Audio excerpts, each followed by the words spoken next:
반갑습니다. 제가 오늘 30분 동안 여러분들께 인공지능 시대는 어떤 것이고 또 인공지능 시대에 인공지능이 정말 얼마나 잘하고 있는지, 그리고 이 인공지능 시대를 대비해서 우리는 어떻게 준비를 하여야 할지에 대한 말씀을 드리려고 해요. 남이 넣어줘서, 남이 알려줘서 하는 것이 아니라 내 스스로 어떤 상황이 닥치더라도, 어떤 새로운 문제가 나오더라도 학습을 통해서 내가 그걸 스스로 깨우칠 수 있어야지 이것을 지능이라고 이야기를 하죠. 제가 시작하기 전에 그 지능의 3대 요소에 대해서 말씀을 드렸는데요. 이걸 한번 생각해 보세요. 여기 낯익은 얼굴이 한 분 나와 계시지요. 아인슈타인 선생님이에요. 아인슈타인 선생님이 교육을 받지 않고 이처럼 무인도에서 사셨으면 어땠을까요? 만약 아인슈타인 선생님이 이렇게 무인도에서 사셨으면은 아마 상대성 원리라는 그런 이론은 우리 인류가 알아내지 못했을 거예요. 아마도 굉장히 똑똑하신 분이니까 물고기를 잘 잡는 법, 태풍에도 끄떡없이 야자수로 집 치는 법, 이런 건 잘 만드셨겠죠. 그렇지만 아마도 우리 인류의 문화를, 세계를, 역사를 바꾸는 이런 과학적인 발견은 하지 못했을 텐데요. 이처럼 우리가 타고난 머리가 아무리 좋아도 이것이 우리를 지능으로 발전시키려면은 크게 세 가지가 필요해요. 우선 머리는 좋아야 되겠고요. 그 다음에는 이 머리를 체계적으로 훈련시키기 위한 교육 시스템이 필요하죠. 그리고 이 교육 시스템의 자료로 사용되는 것이 바로 우리 인류가 글을 발견하고 또 이 글을 활자화시켜서 문서로 남긴 다음부터 이어져 온 축적된 정말 방대한 자료들이 이 교육 시스템을 통해서 사람을 점점 지능적으로 발전을 시키고 있어요. 마찬가지로 인공지능이라는 것을 만들려면은 제일 먼저 우수한 두뇌에 해당되는 초고성능 컴퓨터가 필요해요. 아주 빠른 컴퓨터죠. 그렇지만 컴퓨터 하나만으로는 그냥 쇳덩어리에 지나지 않아요. 이 컴퓨터를 똑똑하게 운전하기 위한 인공지능 소프트웨어가 필요하죠. 그리고 인공지능 소프트웨어가 여러 가지 상황에서 정말 훌륭한 선택을 하고 결론을 내리기 위해서는 이 인공지능 소프트웨어를 똑똑하게 훈련시킬 수 있는 방대한 데이터가 필요해요. 우리가 지금 인공지능 시대라고 이야기를 하는데요. 인공지능 시대가 가능하게 된 것은 바로 이런 3대 요소가 비로소 지금 이 시기에 우리에게 갖추어졌기 때문이다라고 말씀을 드릴 수가 있을 것 같아요. 우수한 머리에 속하게 되는 초고성능 컴퓨팅은 정말 굉장히 빠르게 무서울 속도로 발전하고 있어요. 지금 보고 계신 그림은 세대에 따라서 우리 컴퓨터를 얼마나 빨리 계산할 수 있는지, 그리고 그것을 얼마나 값싸게 우리가 구축을 할 수 있는지를 나타내는 MIPS per 1000달러가 되겠네. 1000달러로 우리가 얼마나 빠른 컴퓨터를 구축을 할 수 있을 것인가에 대한 자료예요. 큰 그림에서 보여주시는 것이 1998년에 나온 자료인데요. 1998년까지는 빨간 점으로 실제로 이제 그 속도와 가격을 표시를 했고요. 그 다음에 초록색 선으로 예측을 하고 있죠. 그리고 시간이 지난 다음에 2014년에 다시 실제로 이 발전 속도를 플로팅을 해봤더니 예측한 것처럼 정말 아직도 무섭게 발전을 하고 있는 것으로 알 수가 있고요. 우리가 지금 상황에선 약 1000달러를 가지면은 원숭이에 해당하는 지능을 우리가 구축을 할 수 있다. 이처럼 하드웨어가 굉장히 눈부시게 발전을 하면서 가격도 많이 저렴해졌다라는 것을 볼 수가 있지요. 두 번째로는 이 하드웨어를 훈련시키는 소프트웨어예요. 예전에는 인공지능이라는 것이 이제 아주 오래된 개념인데, 예전에는 사람의 지능을 컴퓨터에 하나하나 모심듯이 심어줬어요. 그래서 사람이 가르쳐주지 않은 지식은 컴퓨터도 모르게 되는 그런 상황이었죠. 그런데 지금 여러분 온 국민이 다 알고 계시는 딥러닝이라는 소프트웨어가 지금 굉장히 인공지능의 주요 소프트웨어로 활용이 되고 있는데요. 이것은 사람의 두뇌를 모방을 했어요. 인공지능은 컴퓨터에서 이 두뇌의 시냅스와 뉴런, 그리고 이것들이 계층적으로 나누어서 하는 일들을 프로그램으로 만들었어요. 이것이 바로 딥러닝의 기본이 되는 건데요. 보시는 것처럼 사람의 얼굴이 들어오면은 이 이미지에서 첫 번째로 선과 면 같은 것들을 뽑아내게 되고요.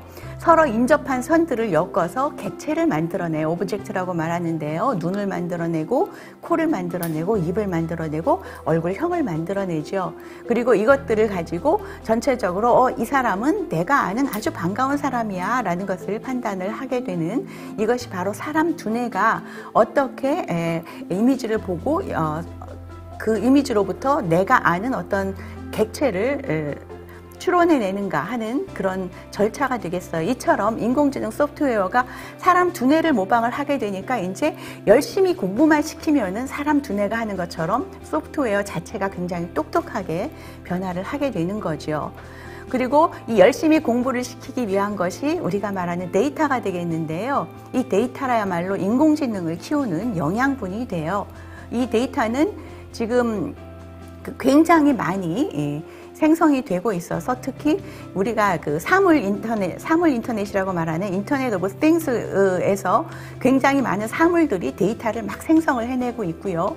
또 여러분이 오늘 아침에 집에서부터 직장으로 이동을 할 때 버스를 타면서 카드를 찍고 하는 이런 데이터들도 전부 다 모여서 우리의 교통체계를 새롭게 해주는 이런 데이터로 활용이 되고 있고요. 유튜브로 올라가는 데이터도 어마어마하게 증가를 해서 이미지 데이터라든가 아니면 이미지에 대한 상황을 파악하는 그 인공지능 소프트웨어를 훈련시키는데 활용이 되고 있죠. 이처럼 그 인공지능의 삼박자, 지능의 삼박자라고도 할 수 있는 하드웨어, 소프트웨어, 그리고 이 소프트웨어를 훈련시키기 위한 데이터가 발전하게 되면서 인공지능이 정말 똑똑해지기 시작했는데요. 그런데 더 무서운 건 이런 인공지능이 이제 스스로 막 진화를 해요.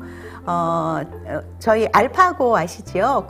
이세돌을 이긴 알파고 같은 경우에는요, 훈련을 시킬 때 그 온라인 바둑 사이트에 들어와서 자기가 마치 사람인 것처럼 그 사람의 그 고수들과 같이 바둑을 두면서 스스로 실력을 향상시켰다고 해요. 그런데 같이 바둑을 두는, 대국을 하던 사람들은 이 사람이 정말 영국에 있는 어떤 사람이다라고 생각을 했었다고 하죠. 마치 그 베르나르 베르베르의 소설에 나오는 개미, 여왕 개미가 텔레비전을 보면서 지식을 계속해서 습득을 해가는 것처럼 인공지능이 사람의 세계를 들여다보면서 점점 더 지능을 성숙시켜 가는 거죠. 그리고 이 성숙시켜가는 속도는 정말 너무나 무서워요. 그래서 알파고 제로라는 시스템이 있는데요.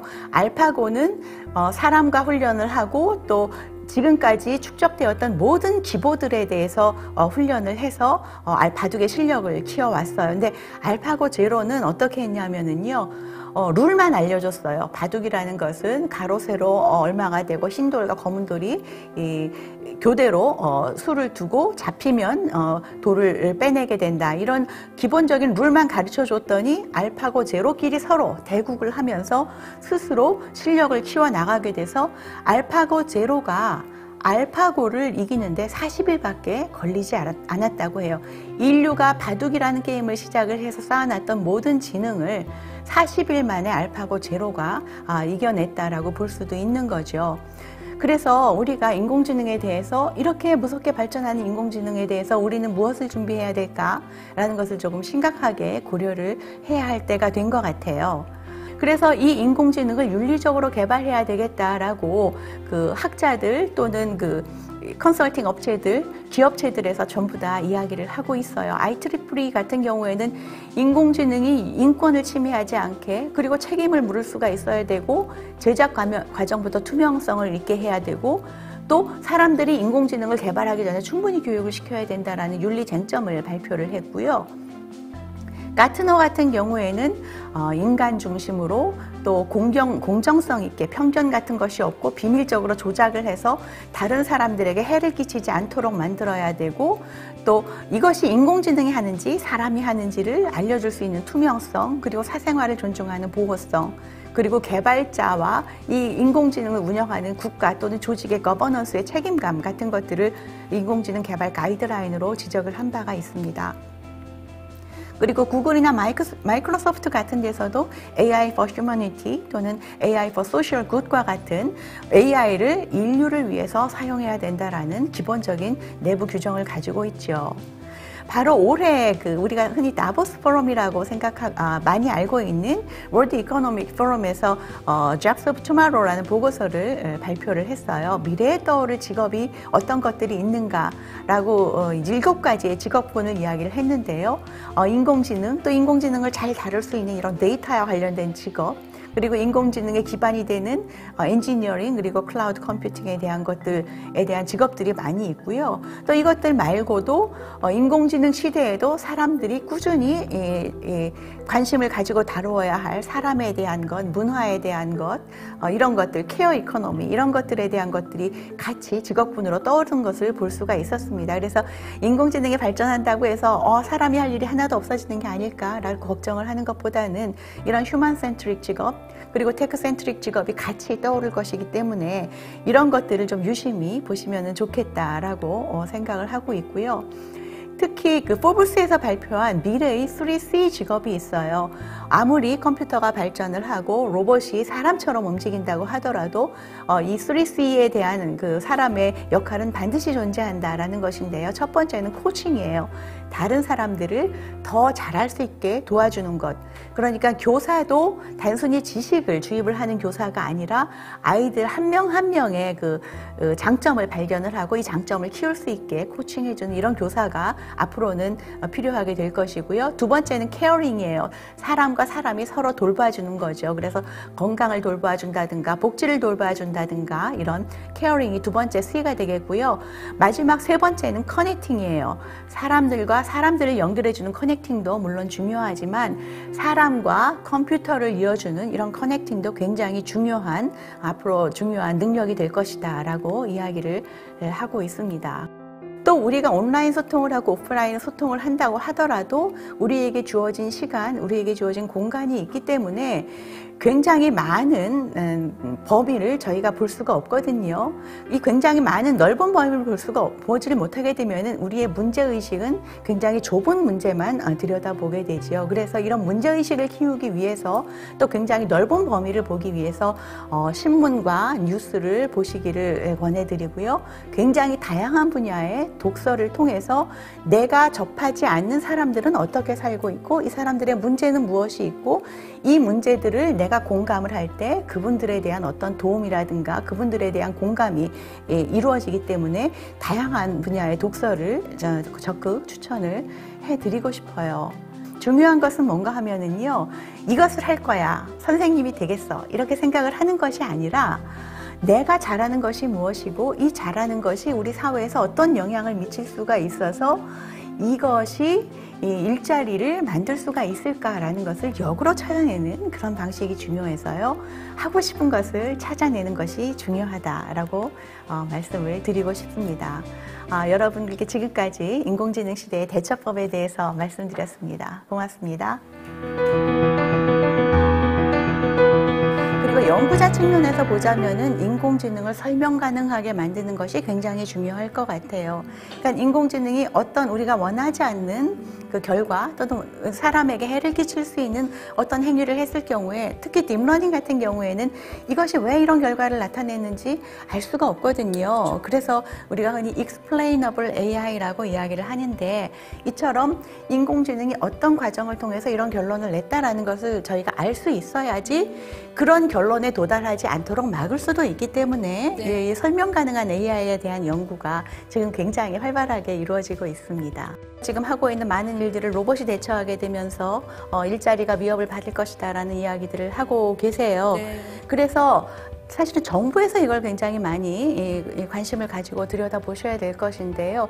이런 일자리를 어떻게 대처할 것인가, 그리고 이 기득권의 산업과 이미 존재하고 있는 산업과 신산업이 어떻게 그 충돌 없이 연착륙하면서 전환하게 이끌어갈 것인가 하는 문제들이 굉장히 중요한 문제가 되겠고요. 네. 사실 이런 것에 들어가는 게 어떻게 보면 이제 정부에서 활용할 수 있는 예산이 되겠는데 이런 예산 확보와 관련해서는 로봇세 같은 개념도 네. 예, 많이 이야기들을 하고 계시고 그래서 이런 여러 가지 다양한 그 제도들을 통해서 재원을 확보를 해서 이 재원을 사람을 위해서 네. 사용을 하는 그래서 누구도 뒤처지지 않고 누구도 그 4차 산업혁명으로 인해서 큰 피해를 보지 않으면서 같이 발전하는 세계로 갈 수 있게끔 그렇게 제도적인 뒷받침이 필요할 것 같습니다. 아무튼 불러주셔서 감사하고요. 이런 프로그램이 점점 더 많아져서 네. 많은 사람들이 좀 과학적인 마인드를 키워갈 수 있으면 좋겠어요.